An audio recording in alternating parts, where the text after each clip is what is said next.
आज हम स्टडी करेंगे आइसोथर्मल प्रोसेस और समतापी प्रक्रम के बारे में। समतापी प्रक्रम में तापमान क्या रहता है, कांस्टेंट रहता है। आइडियल गैस इक्वेशन, जैसे कि हम जानते हैं आइडियल गैस इक्वेशन क्या होती है, PV = mRT।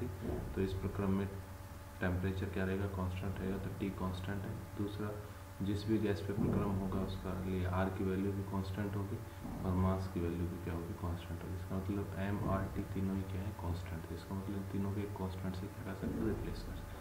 तो इक्वेशन को हम इस तरह से लिख सकते हैं, PV = कांस्टेंट। तो समतापी प्रक्रम के लिए हम या तो इक्वेशन लिख सकते हैं T = कांस्टेंट या लिखें PV = कांस्टेंट। ठीक है, इस इक्वेशन को हम इस तरह से भी लिख सकते हैं, P = C/V। C यहाँ पे कांस्टेंट है। ओके, तो ये इक्वेशन दर्शाती है कि जो दाब है और जो आयतन है उनके बीच में जो संबंध है वो क्या है, इनवर्सली प्रोपोर्शनल है। मतलब P बढ़ेगा तो V घटेगा, यदि V बढ़ेगा तो P घटेगा। तो एक दूसरे के इनवर्सली प्रोपोर्शनल है दाब और आयतन। ओके, और दूसरा ये कि ये इक्वेशन एक हाइपरबोला की इक्वेशन है। तो इसका मतलब P और V के बीच में यदि हम आरेख खींचेंगे तो हाइपरबोलिक आरेख आएगा, उसका शेप क्या रहेगा, हाइपरबोलिक रहेगा। दूसरा, स्टेट 1 के लिए इस इक्वेशन को इस तरह से लिख सकते हैं, P1 = C/V1, और स्टेट 2 के लिए लिख सकते हैं P2 = C/V2।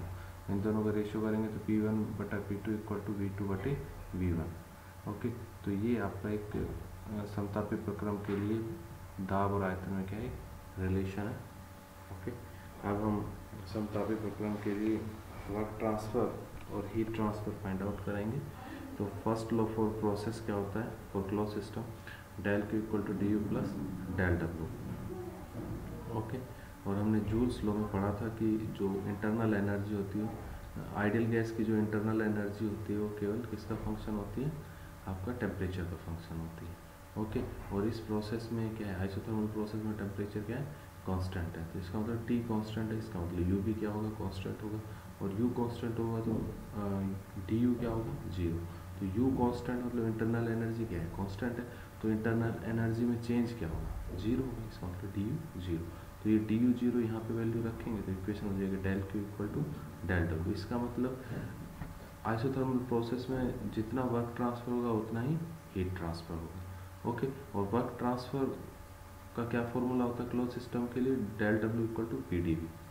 ओके, तो हमें टोटल प्रोसेस के लिए वर्क निकालना है, तो हम क्या करें, इसको इंटीग्रेट कर दें। तो हमने इंटीग्रेट कर दिया, PdV 1 to 2।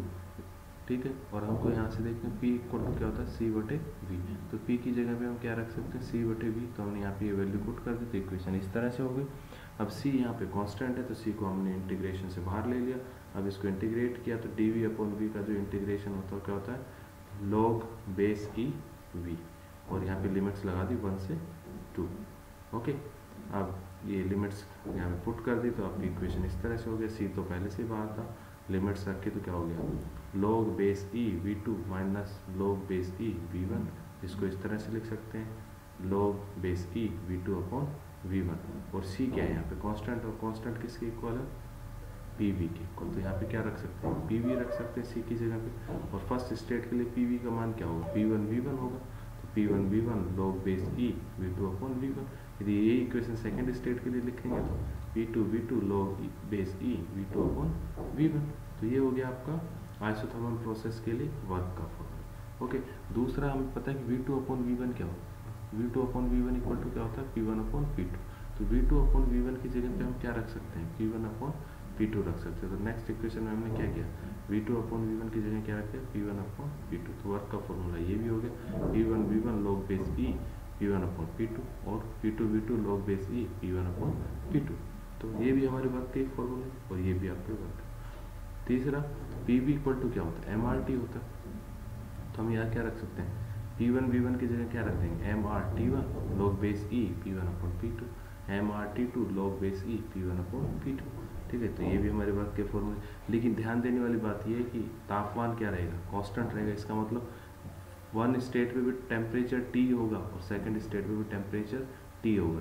तो यहाँ पे T1 और T2 का कोई मीनिंग नहीं है। T1 और T2 की जगह हम सिंपल T भी रख सकते हैं, क्योंकि T1 इक्वल टू क्या है T2, T1 और T2 क्या है बराबर है, तो यहाँ पे हम सिंपल T भी रख सकते हैं। Thank you so much.